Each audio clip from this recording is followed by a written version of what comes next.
ভিডিওটা দেখে আমি কিছুই বুঝতে পারিনি। দর্শক শ্রোতা, আপনারা অবশ্যই কমেন্ট বক্সে কমেন্ট করে জানাবেন।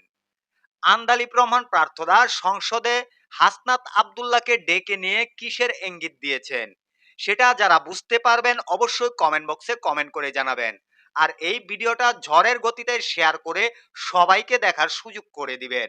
যারা হাসনাত আব্দুল্লাহকে ভালোবাসেন অবশ্যই তারাই এই ভিডিওটা ঝড়ের গতিতে শেয়ার করবেন।